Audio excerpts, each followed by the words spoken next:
Okay, I'm gonna turn off my. I'll go ahead and turn off my video and audio. I'm gonna tell Lisa that we're about to get on. So I have a question.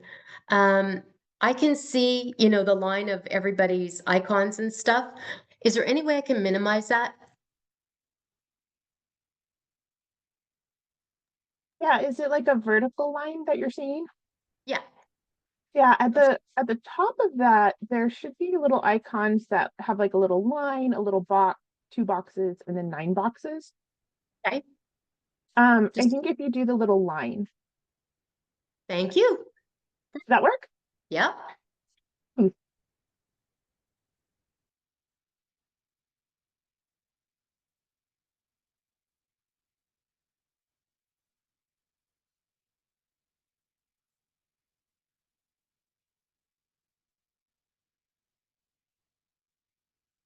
I have one more question. I cannot see me. Can you see me? Oh, it looks like you have your video off, or I just did not no know that. video. I wonder how I did that. Oh well. Look down I at the mean, that's toolbar at the fine. bottom and click on video, and you should show up. I mean, it doesn't matter. I'm quite good. Oh, There's okay, your this one. slides. I see your I slides know. popped up. Now it just went. Okay, there we go. That's where I want to be. Oh, I'm not going to mess with buttons, period. Rick, how do I turn on the recording? under let's see, let me find it on here. There should be on the toolbar at the bottom. It should say record. You should see a little. It's over on the right side. It is on mine. It's between apps and more. It says record, and you I just see a click. thing that says this is being recorded. I think I've turned it on. I just wanted to Oh, make it is. sure. Yeah, you're already. Yeah, you're already recording. So you're Good. so somebody's recording. Okay, good deal. Okay, about 3 more minutes, I guess.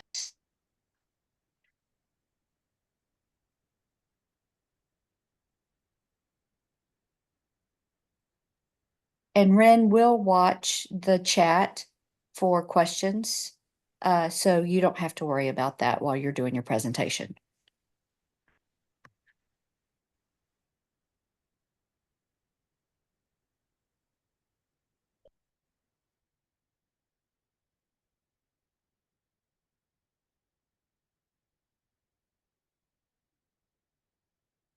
The studio and it's so quiet. No host noises.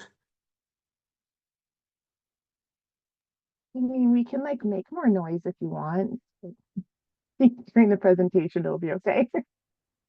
Just bark and I'll feel right at home. All right, Vicky, get on that. Start working. I have plenty of barkers here. I can supply barking.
Question. My husband was going to try and watch it from upstairs, but he can't get in. It's just you have to be a master naturalist. No, you don't have to be a master naturalist, but you do need to have a Zoom account, I believe, and be using the email address that's associated with your Zoom account. Okay, I'll tell him.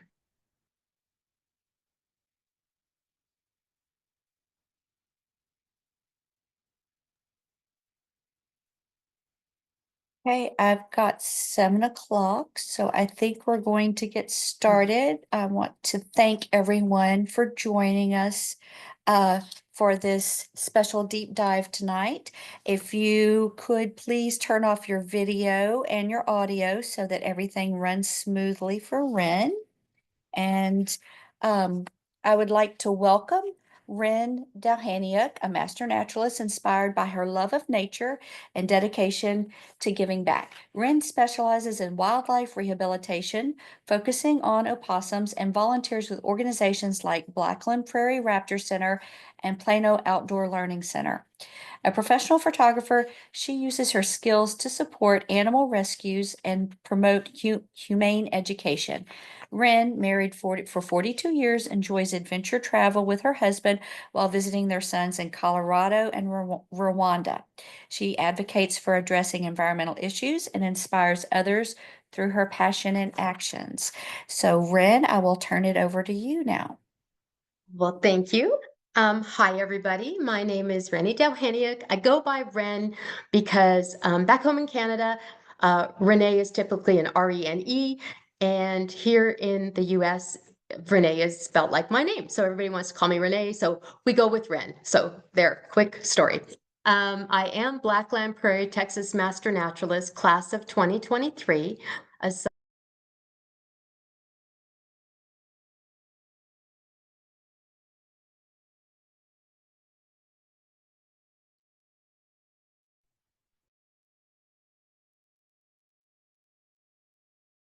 Looks like we may have lost Ren. Let me see if we can find her.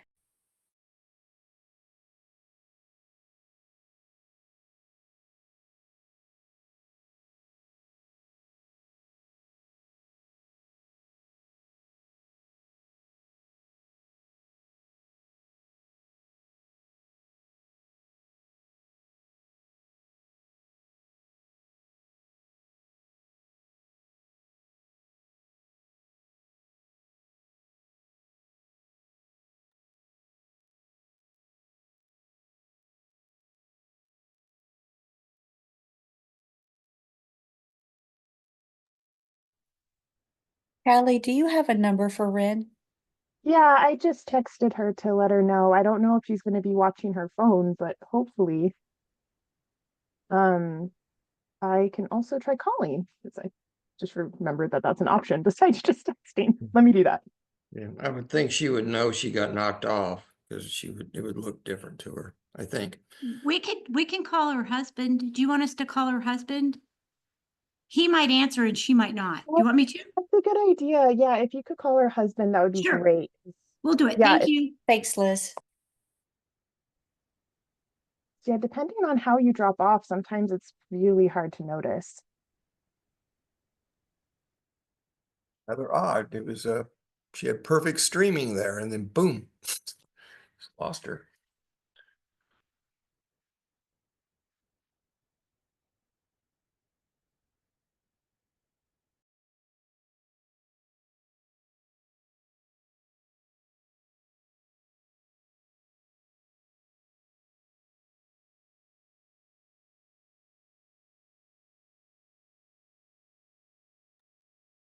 She may have lost her internet.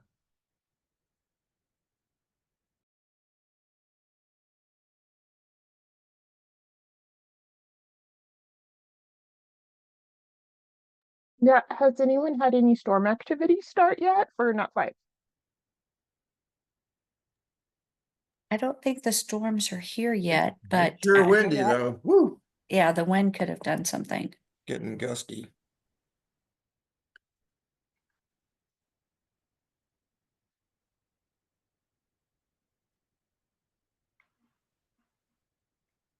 Well, you didn't really Okay. lose the picture. It's just that Ren got cut off, so her slide and everything is gone. So So her husband was upstairs and he's going downstairs and they're gonna call, I think either Vicky or you, Rick. They're gonna reach out to somebody, okay? okay. Thank you, Liz, for that.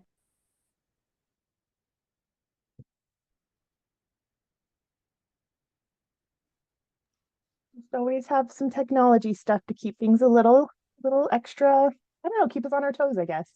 This is where you need a test screen, like the old TV, you know? Oh yeah, or Remember, do like you the remember little those? images. Yeah. Most of y'all probably don't. I'm showing my age. I don't remember the test screens as much as like they would have like some cute graphic or something like One moment, please. Something. yeah.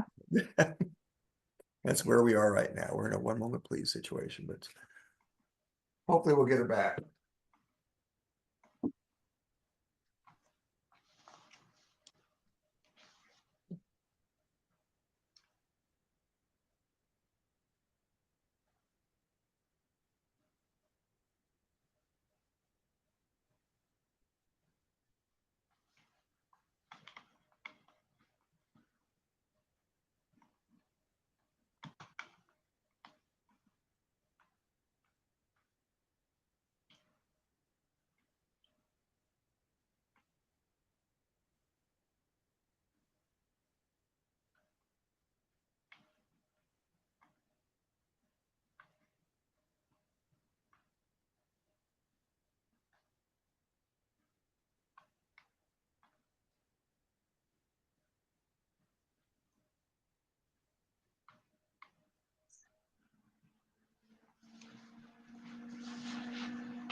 I think we've had a couple of new people join, just so you know, there's nothing wrong with your audio or video. We've lost our speaker momentarily, so we are working on getting her back on track. Wasn't that another thing? Like they say, like there's nothing wrong, like don't adjust your screen or something. Twilight Zone. There's nothing wrong with your television set. Yes. Yeah, it's Yes. Twilight Zone. Whoops. We Okay, don't control the tell anyone I vertical. confused We Twilight control the Zone and reality. horizontal. Yeah, it's Twilight Zone. Yeah. Twilight Zone, the beginning of it, yes. That was a good show. That was a good show. It was. If you've never seen the episode All the Time in the World with Is that the Burgess one with the guy Meredith, that's reading in the bank? the reader, yes, it Oh, that survives the one's nuclear heartbreaking. holocaust, yes. Yeah, that one's Makes you want to cry. disturbing. Yes. Well, and I love to read. So like that's almost like the dream, right? Is all the time in the world to read. And Red, what question do you want me to ask? Sir, not Twilight Zone, Outer Limits. Was it Outer No. Limits? Can Was you that the hear one where me? do not control? Yeah, you're right. It's Outer Limits. You're Hey, right. Yes. I have Ren's husband on the phone and he's trying to ask us what they can do. What should they do? Well, they need, try is she just showing offline? Is she showing that she's not in Zoom? Is she, Brad, I hate to ask this, but she is in Zoom, right?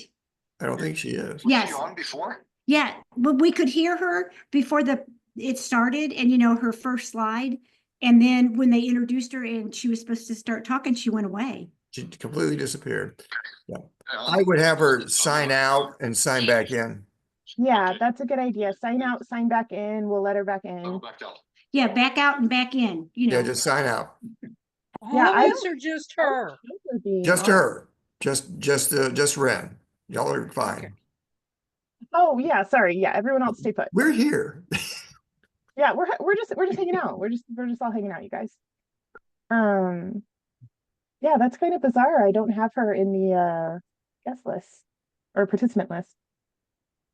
Yeah, I think somehow she got knocked out. She may think she's in, but she's not. So Yeah. Oh yeah, it could be power outage. Who knows?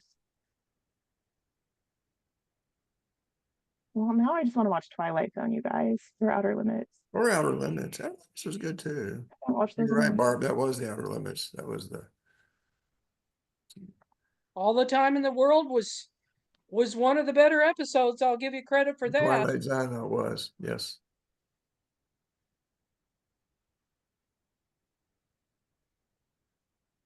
something That out show on the used to wing. scare the living daylights out of me. Same here as a kid. Boy, I used to get scared jeebers out of me watching both of those Yeah, shows, Twilight Zone and Naturalists. Hey, who's been seeing wildflowers popping up? Yeah, we were at Irwin yesterday, and they're they burned that prairie there, but they're popping up. We spent a long time poking around and saw a lot of good stuff starting to show up, and the milkweed's there's beginning to some come up. bluebonnets in my neighborhood. Yep, bluebonnets are up. The milkweed's starting My to show pocket itself. prairie it's got 2 flowers now and a bunch of buds. My front yard pocket prairie. Mm-hmm.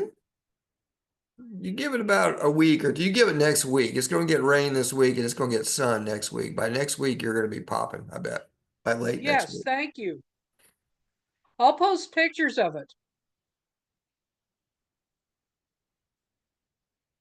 If you come and pick me up at my house for anything, you'll see it. That's how you find my house in the spring. The flowers. Are they is Ren okay? Does anybody know what they're doing? How they're doing there? Oh. Liz has been talking with them. Okay.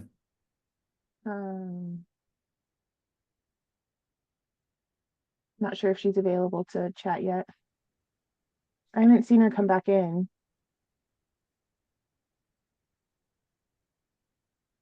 Oh, Bluebonnet's near the Raptor Center, I see in the chat. That's good. That's a good place.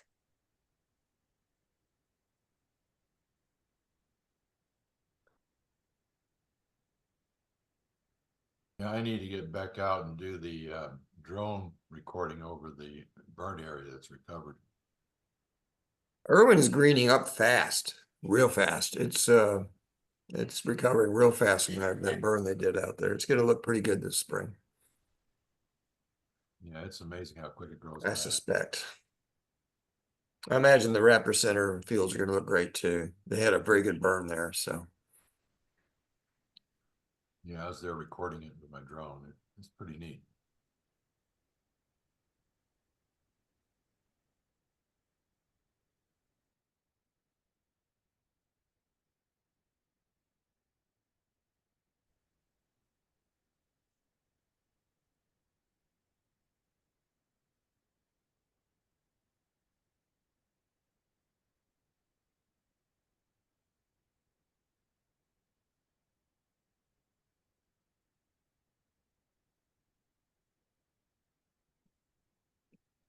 So do we get extra time for this? Say what? When we log our time in, can we get extra time because of this? Uh, Probably not. I don't think so. No. I hope she gets this back online. We'll see how they're doing. Liz, could you text me the number that they called you from?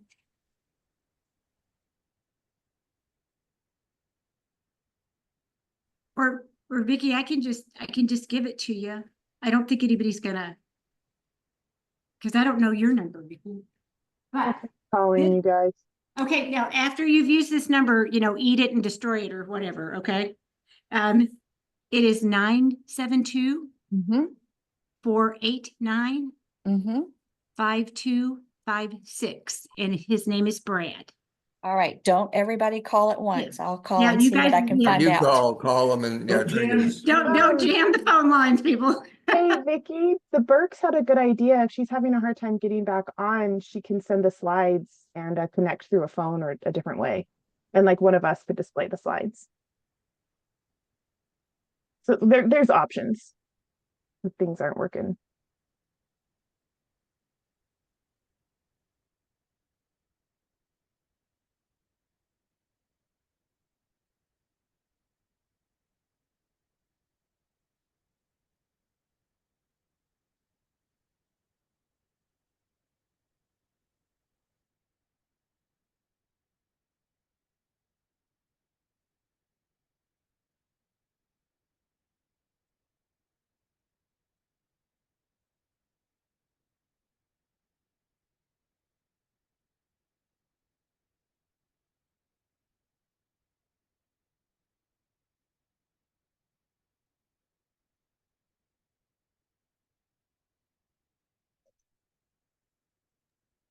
Okay, we are still working on it. They're gonna try to back out of Zoom and come back in again.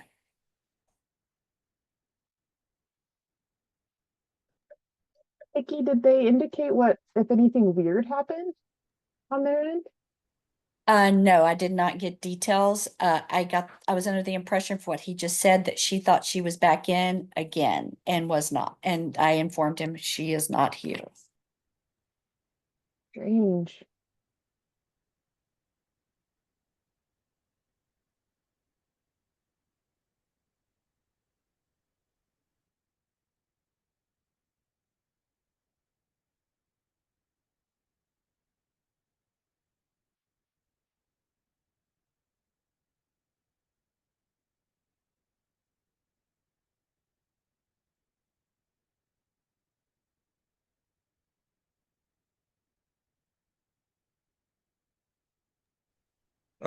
Vicky, are you talking to her now? I briefly had her husband on the phone. He hung up when he went to go back and communicate with her. Okay, if she has a phone, you might, since you're hosting, or who's the co-host? Is it Callie? Are you co-hosting? Yeah, I'm co-hosting. Is Oh, hey, something, hold on, admitting. that's what I mean. Yeah, I was gonna, if you get on the phone and say, yes, I see you now, we can get you in type thing. Yeah, that would help Yeah, her. that Yeah. was I've been watching Okay. the participant thing pretty At closely, what and that was the point first did, time she popped up. Oh, hey there she guys, is. at what point did you lose? Hi. Ren, I would start over, except for explaining why you go by Rainy instead of Renee. Just start, I would start over. It was right at the beginning. Oh, you know, I was doing so good. I was rather proud of myself. Okay, I was We got the wondering why Rainy there was no Renee thing. noise. Okay, okay, so let's go back to the PowerPoint. Start from beginning. Can you see it? Not yet. Not yet. Okay, so hold on here. Oh my gosh, and I practiced and practiced.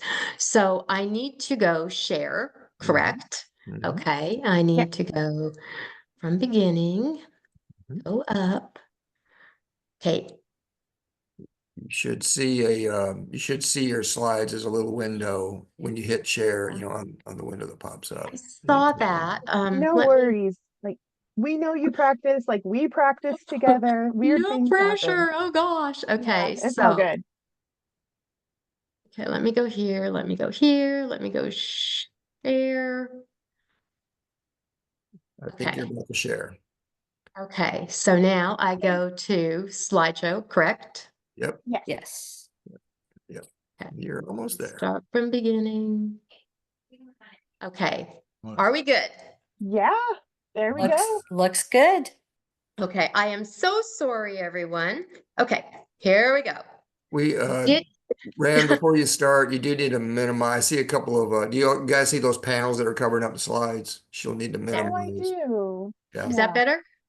Yes. Okay, so did you see this slide? We're just getting started. No, I don't think so. You didn't see this one? No. Okay, No, here we go. actually, we did see it, then it went away real quick. Okay, very good. Okay, so let me introduce you to Coconut. Coconut is a retired educational ambassador, and he has leucism, a genetic mutation that produces or inhibits a production of pigment. His color makes him very vulnerable, and that's why he became an ambassador. He came to the studio for some pictures for his profile and for his educational visits. And as you can see, he does not have pink eyes or pink ears. That would be an albino. So, you know what? I have things a little mixed up, but we're good. Okay, so one common mistake that everyone does is they call them possums, not opossums. So they are Virginia opossums, and they're the only North American marsupial. These are two that I had in a parcel of 10, and I had them until they were released. Now, on a side note, I know they are opossums, but I will affectionately greet my rehab guests as possums, as in, good morning, possum. So even when you know, sometimes you don't. Their scientific name is Didelphidae virginiana. Didelphidae is family of marsupial mammals, and virginiana is based on the fact that the early colonists first sighted an opossum in Virginia. They are a mammal. They are an omnivore. Their group name is Passel. Their size from nose to tail averages 2.5 feet, and their weight averages 4 to 15 pounds. I will say most of the ones that I have worked with that are adults are right in the 9 to 10 pound range. Now, if you look at this picture of a hind leg, you can see it has an opposable thumb, a hallux on his back foot. This helps them to have agile climbing skills. And I was doing an enclosure cleaning and just saw the colors behind and this cute little foot. And I thought, oh, wow, that would make a really sweet picture. So they vary in size from small to medium. They have a little pointed snout and large leathery ears. Their ears are very unique to touch. They're soft. They look like they would be leathery, but they're really not. They typically have gray fur, and that helps them blend into their environment. They have fingerprints similar to a human. They have a prehensile tail, and it is hairless. They use it for climbing and stability and carrying. They do not hang from it. A lot of people will go, oh, I think opossums are cute, but their tails are really creepy. Well, when you're rehabbing, the first time you get a hug from a tail, and that's when you're holding them or you're moving them and they wrap their tail around your wrist or your arm, it's pretty cool. They have more teeth than any land mammal. They have 50. So when they open their mouth wide like an alligator and show you all their teeth and growl at you, they seem very intimidating. They have large eyes set to the side with a wide field of vision, and their pupils are permanently dilated as they're nocturnal, and they look black, but they do have white in them and irises. So this is one of the opossums that I released. Release locations have to be away from roads. They have to be near a permanent water source in a forest environment. And the number of releases are limited in a given area because we want to give them a chance to have the resources to survive. This cute little one was another release. Now, when they're this young, they're very cautious and slow to get going when they're first released because everything is a new experience. They have been in an enclosure, not in the wild, since they were born. So this first experience, it's about the smells, it's about the touch. It's just almost overwhelming for them. And after a little bit of time, they'll start to work their way, but they have that pause. Opossums are generalists and they live in any sheltered location, including tree hollows, fallen logs, rock cavities, brush piles, and even your garage or your back porch. So one thing I ask everyone, if you are burning a brush pile, not just for opossums, but for everything from snakes to mice to little birds, please disturb the pile and give them a chance to escape. So opossums are very shy, they're solitary, and they just want to be left alone to exist. Meander about, forage for their food. They are primarily active at night, which allows them to avoid many predators and just thrive in their environment. When you will see them with another opossum will be during mating season. And then, of course, once the female has her young, she will carry them until everybody is dispersed and on their way, but they do not have familial bonds that they maintain through their life like some other mammals. Mating season brings a whole bunch of risks, and that's because males increase their range as they look for a mate. And a lot of times they'll get into a yard and they'll be attacked by a dog, or they'll cross a road, they'll get hit by a car.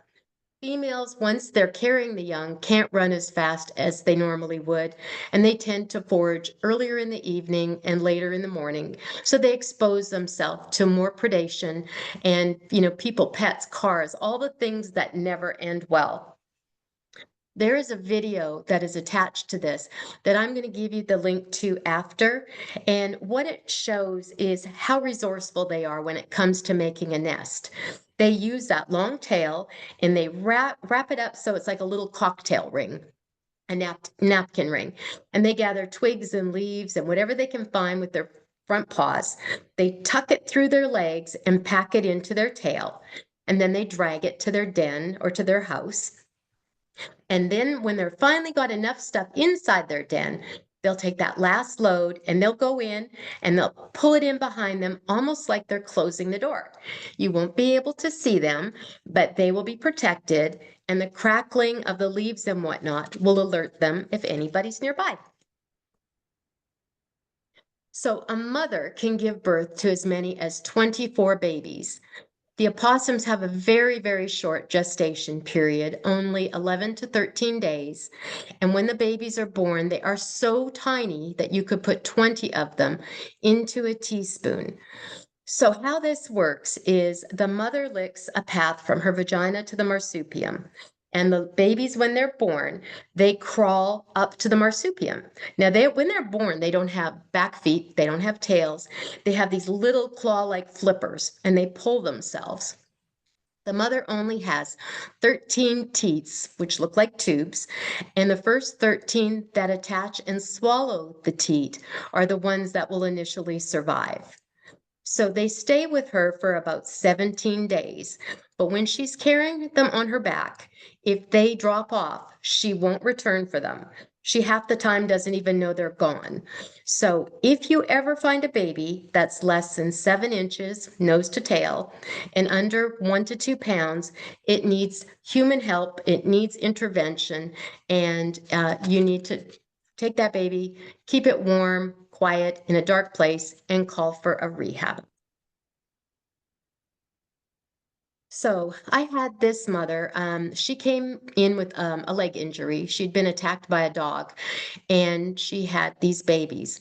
So when I got her, I was doing wound care a couple times a day, and the wound looked a little infected. So I had to take her into the vet, and we had to add some medicine and stuff to the protocol.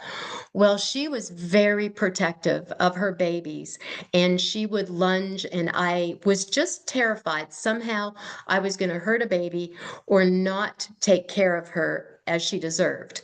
So I ended up taking her to the president of the Wildlife Center, who is very experienced, and just said, this one is more than I can handle. And that's one thing when you're rehabbing any animal, you have to be able to admit if it's too much, because you put a life at stake if you don't.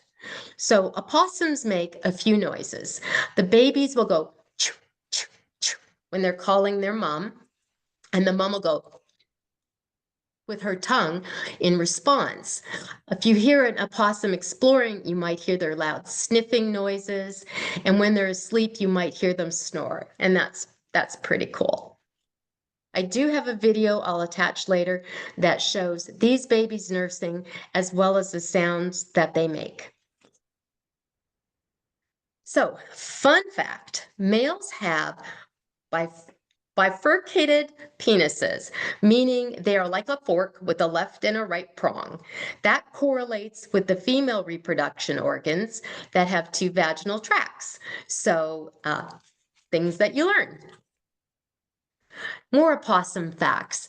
They have a lower body temperature, so it makes it almost impossible for the rabies virus to survive.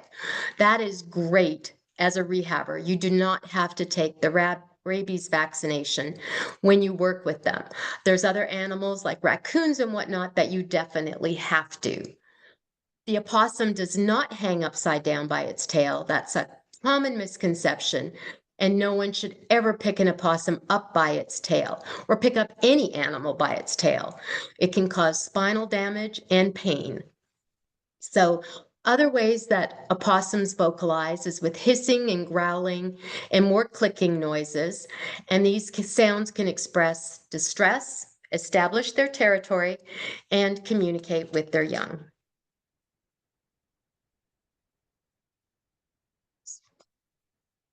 Oh, sorry. Okay. Okay. Can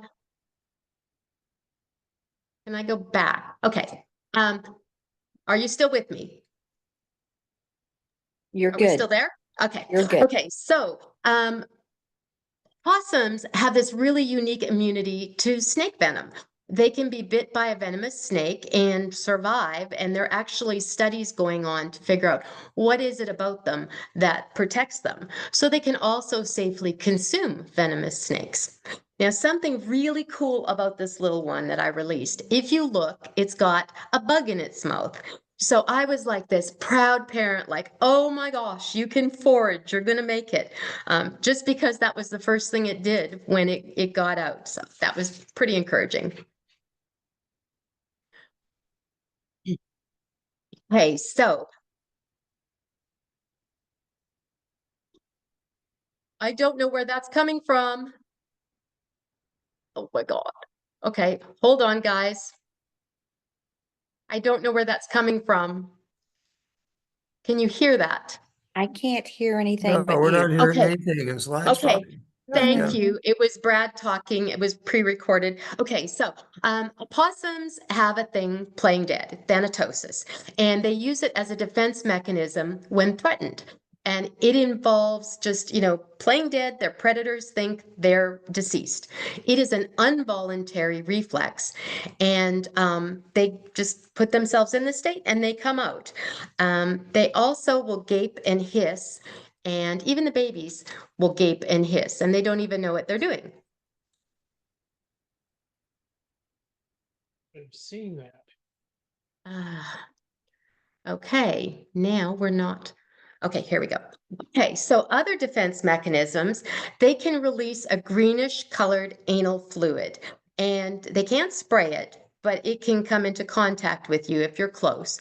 So think of a dog with their anal glands expressing. It's very much the same thing. They can work their jaw to produce excess drool and foam and snot bubbles.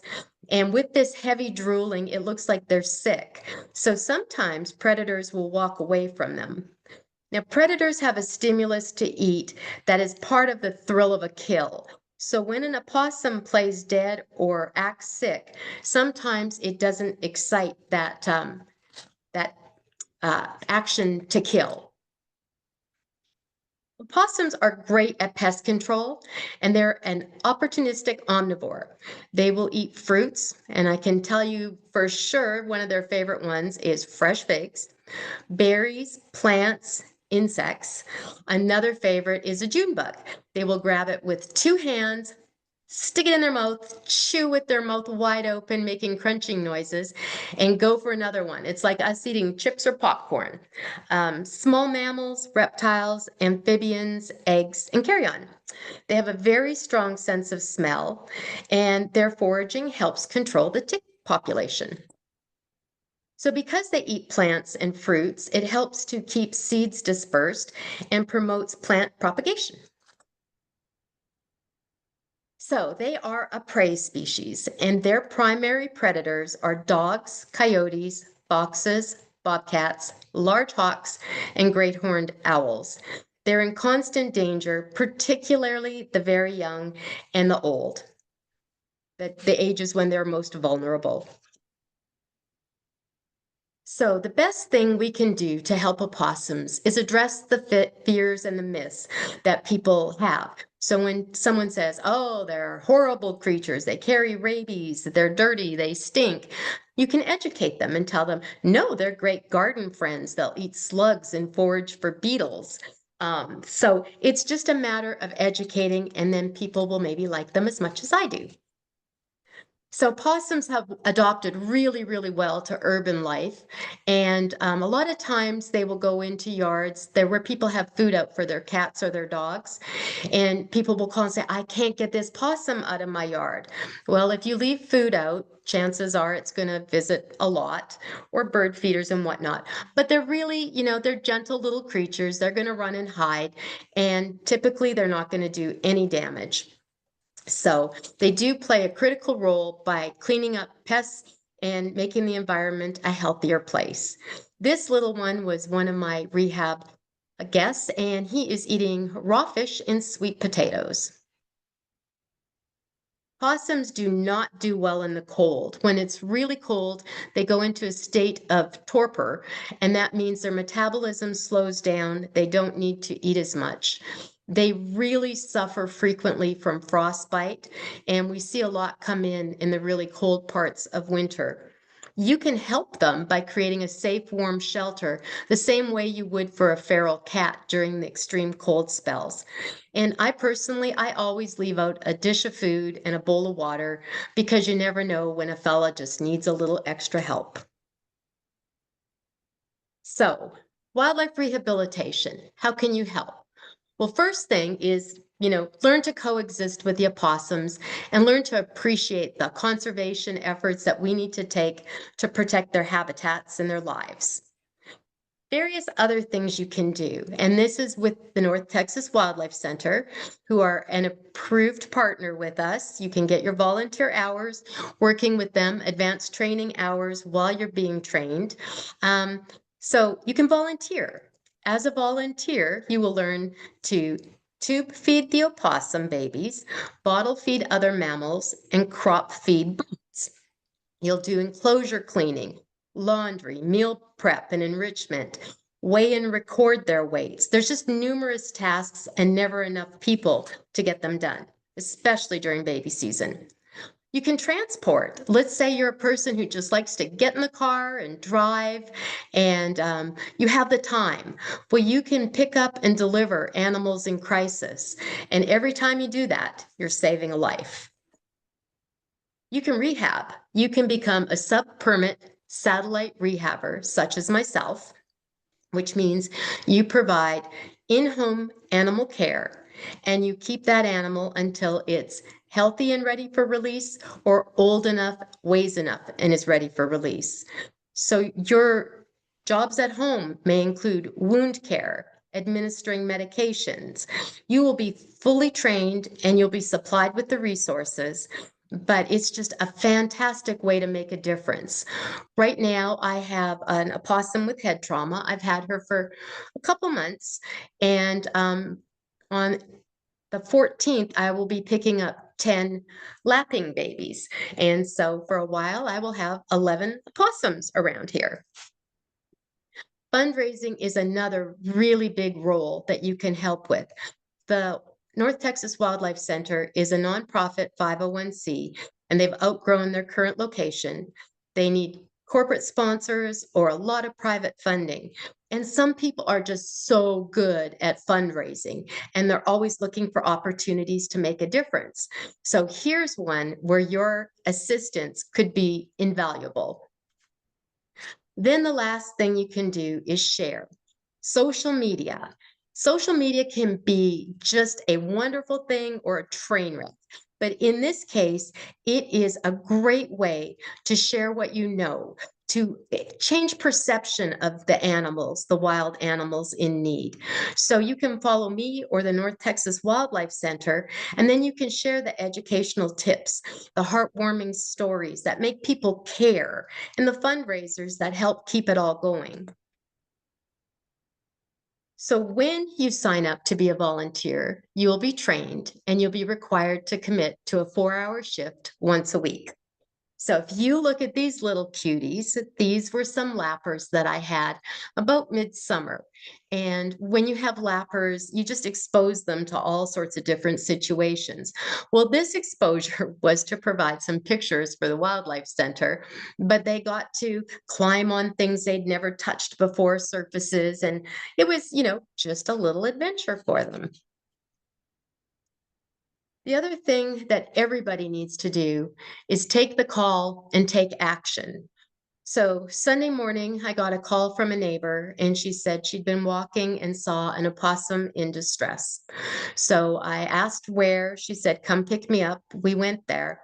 This opossum was circling on a driveway, bulging eye, bleeding from the nose and mouth. I knew it was absolutely critical. I had brought my heavy gloves and a blanket and scooped it up. So I had to drive back to the house. So I did a handoff to my neighbor to hold the opossum till we got to the house. The opossum broke free a little bit from the blanket and latched onto her hand and bit her the whole way back to my house, not biting over and over, just a holding bite. And she was just so good with this opossum. She talked softly, she stroked it. She's like, "It's okay, baby." We got the opossum to my house and made the call to the North Texas Wildlife Center. I was rushing in with a critical opossum. It was having labored breathing. Got there, she was assessed, and it was determined an act of kindness would be to euthanize her. But at that time, they checked her pouch and there was 4 babies. So the babies were removed and they are now being tube fed and in an incubator. Now, she was hit by a car. And this happens far too often because people are going too fast or distracted driving. And sometimes because they think it's a sport and they just don't care. If you see an animal on the side of the road suffering, please pick it up and we can help to get it humanely euthanized. But if you see an opossum that you think is dead and you have the ability to stop without putting yourself at risk, check the pouch. The pouch is very well insulated and protected. And a lot of times the mother can be hit and not survive, but that pouch can be full of babies. If you're uncomfortable removing the babies, you can take the entire mama possum with the babies in and get help. The babies, if you do take them out, they must be kept warm and you have to get them help really quickly. And the other reason why I discovered or thought after that mama might have been a little more aggressive than they normally are was that she was trying to protect her little ones. So the first 2 pictures are me tube feeding. The first time I had to tube feed, I was totally intimidated. I was like, "Oh my gosh, what is this?" So you measure the tube basically from the mouth to the stomach, and then you slowly insert it. And you are trained on this every step of the way. You are taught how to weigh the opossum to determine how much formula. And once you do it a few times, it's actually pretty easy. After they stop being tube fed, they become a lapper. And a lapper eats this mix of formula with meow mix and boiled eggs with the shell, a ton for calcium and vegetables, and you blend it all together and it's like an opossum smoothie. Doesn't look that appetizing, doesn't smell that appetizing, but they love it. And then the 2 pictures below are just, those were meals for some of my rehab guests. And as you can see, there's worms and fruit and feta cheese and dill. And the other one has raw fish and blackberries and spinach and kale. And so the moral of this story is don't ever look in my deli drawer because you might not like what you see. And people say, "Okay, so I think I want to rehab. What do I do for an enclosure?" So there's various things. When you first have the teeny little lappers, they can be in a guinea pig cage. And if that's all you can handle, when they're ready to move to a bigger cage, you take them back to the center and get more lappers. The cage to the far left is a catio, and I have that on my patio. And it's fantastic for adults that can climb and for the young juveniles because it teaches them climbing, hiding, all these wonderful skills. The one in the middle with the possum crossing sign, that's my current little guest, Zuri, and she has head trauma, so she cannot climb. Vertical enclosure is not good for her. It causes her great stress. So for the winter, while it was cold and while we're trying to get her a new enclosure, she's been inside the shop or the studio with plenty of room to move around and make herself at home. The next enclosure is a 2-tier 4 split. So each one of those enclosures would hold 4 lappers. So conceivably, you could have 16 lappers if you were using an enclosure like that. The Wildlife Center will help you get the proper enclosure if you decide this is something that you want to do. So in 2024, I had 23 opossums come for rehabilitation. This was the first one that came here. She was a mother with 10 babies, and I didn't have the catio yet, and I had her in an extra large metal dog crate that would hold 150-pound dog. It just wasn't the right enclosure for her, and it caused her great stress. I didn't know to check her closely several times a day when I was cleaning up in there, and she cannibalized her foot out of stress. So she ended up being euthanized. She went back to the shelter, even with antibiotics and a lot of vet care. She couldn't be saved. And it was one of those horrible lessons in life that you never forget. And I have learned that you always check their little bodies daily to make sure that there's nothing going on. So there was 10 in her parcel, and how I would do it with them is I would do a full body check during every daily weigh-in. And you check the poop to make sure the consistency is good. And you watch for weight gain. You never want weight loss. And that helps you assess when they're going to be ready for release. So sometimes you have to modify your enclosure.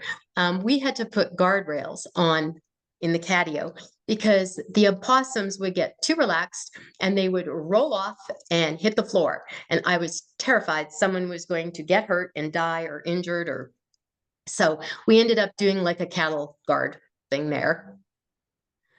This fellow was released. He was released behind my place by the lake. And about a week later, I was walking down to my studio and I saw him hiding behind some firewood. And I fed him, gave him water, thought maybe that's why he came back. Took him back out to the lake and saw he was limping really badly. So he had an injured foot. I snatched him up, brought him back up, put him in the enclosure, and you can see how angry he was with me. It turns out he had a fractured foot. He got rehabbed once again and then released, and I hope he hasn't had any problems since. This is a lapper, and lappers are just adorable. They're not really proportioned, but they're at that stage where they start to explore and become more independent. So when they're lappers, we just try to expose them to a whole lot of things. And one thing they love to do when they're in their enclosure is play in the wheel. This was an old senior who was found wandering with a really large abscess on his leg. And he came to me for wound care and a soft place to land. He had to have an Epsom salt bath twice a day. He had to have medication on his wound. And he only lasted 3 days. He was very, very old. His teeth were all gone and his fur was going. His back end was very arthritic. I have ring cameras on my enclosures, and I looked at the ring camera and saw he was having a seizure. I ran out and scooped him up and picked him up, and he ended up passing in my arms shortly after this photo was taken. And he is buried here on the acreage. And you know, at least we look at it that at least they had a soft place to land and they weren't eaten by a predator when they were most vulnerable. And sometimes you get little ones that you have with you for a couple months, and most of them, by the time they're about 3 months, they're hissing, growling, gaping. They want nothing to do with you. They react as they should. But there are a few that don't wild up well, and these two were exactly that. So they had to go to another rehabber who had an enclosure that was much more remote, and they didn't have any familiarity with her. So it took about another 5 weeks before they were ready for release. They were very slow to wild up. So this is my current guest. This is Zuri at intake. She was hit by a car. She had a broken jaw, degloving, and severe head trauma. She was in really rough shape. And this is Zuri now. During the snowstorm, I took her out so she could experience it. Head trauma is one of the hardest things to recover from, and it takes a lot of time and patience, enrichment, and stability. Head trauma patients do not react well to change. and they can be very limited in what they can do. When I first got her, she would circle so fast. It was like she was on a merry-go-round, and learned that you have to interrupt the cycle, step beside her, just adjust things to help her straighten out a bit. She could not climb up nor down when I got her. And now she can climb down about 2 feet. She's learned how to do that. And she really uses her tail to stabilize, but she still cannot climb up. So we continue to work with her. And if it's determined that she's non-releasable, she will be, the wildlife center will find her a proper facility. But in the meantime, we keep working, and every day I see improvement. So release, the goal is always to rehab and release. And these are pictures of ones that I released last year. And as you can see in the third picture, there's a bowl of food inside a water.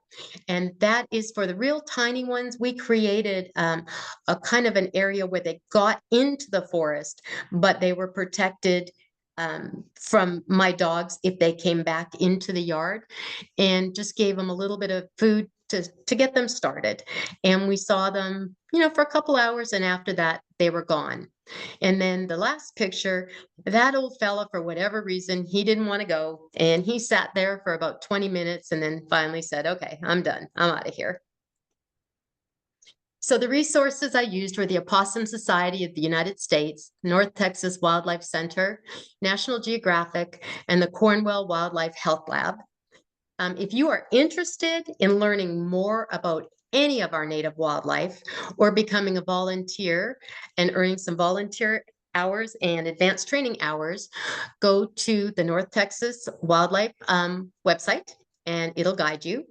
I am going to post videos that were part of this presentation on my YouTube. So I have a link to that. And if you're looking to follow, just to see what you can learn about our native wildlife and my rehab patients and the North Texas Wildlife Center and all the phenomenal things they do, follow our Facebook pages. And that is all I have. Are there any questions? I did not see any questions come across the chat that you did not then later answer. So if someone has a question, I think if we could encourage you just to unmute and go ahead and ask it. Where is the center located? The center is located in East Plano. It is in a neighborhood in a house, which is why they are trying desperately to get a new facility. But it's 100% dedicated to the wildlife. There's a trauma intake room. There's just, it's all set up for the wildlife. Because I looked on the internet and it didn't indicate any kind of an address. They typically do not advertise the address because they don't want people just dumping wildlife. I'm here. So, I'm here, Ren. Can I say something about that? sure. Thanks. I am the president of North Texas Wildlife Center, and I appreciate Ren giving this amazing presentation and the questions you guys have asked. We don't have our address published for the safety of the animals. A couple of years ago, when we first bought the house, we had some animals come in from Denton Animal Services that were a part of an illegal wildlife trade. And so our address is not published, but if you guys are interested in volunteering or viewing the facility to see if it's something you would like to donate to, you guys can reach out to me directly for that. Okay. Any questions? We have one Did you in have anything to chat. add? We have a question in chat when you're ready for it. Okay. Barbara wants to know how she can encourage opossums to come to her yard. Don't know if we necessarily want you to do that. If they happen to come in your yard, it's always nice that they have a fresh bowl of water and maybe some meow mix to subsidize their diet. But for the most part, we do want them to stay wild. Okay. You know what? I have rehabbed here, and other than that one time, I've never had one come into my yard. Leah would like to know how you can tell the little ones apart when you're caring for them. They have different personalities, like they really do. And sometimes someone might have a little mark on the side of their nose, or their ear might be a little different. Or like I look at this picture, and this one has like a widow's peak, but Zuri has a line down her nose. So they always have something unique about them.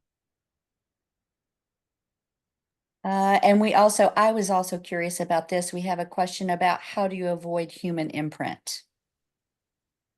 When they're very little, when they're being tube fed, you handle them a lot, of course. When they're lappers, you're more engaged with handling because you're weighing them to make sure that they're gaining weight. As they become juveniles, you don't talk to them. You put their food in and you get out. You clean their litter box, or you just try to not engage, I guess, is the most. And they don't want to engage with you after a certain point. They start out kind of sweet and interested, and after a while they're like, oh no, you stay away. So it just seems to fall naturally. I'm curious what you do to provide enrichment for them. Okay. A lot of times enrichment will be a meal that is full of different stuff, different textures, bugs and fruits and this and that. And they take quite an enjoyment in, going through that. You can put a pail of dirt in there and cut down a branch from a tree and put in a log, and just the different textures and smells. Pick flowers, native Texas flowers, and put them throughout their enclosure, and they'll eat them and they'll smell them. So there's toys in their enclosures and different hidey holes. And sometimes you put like a little barrier that they have to climb through to get into their hidey hole. So you just, if you've ever volunteered at the Plano Wilderness Center, or at the herd, it's kind of like when you're helping the animals there, you look for different enrichment things to give them. Okay, I don't see any other questions, so going once, going twice. Ren, that was a fabulous presentation. Thank you so much for sharing with us.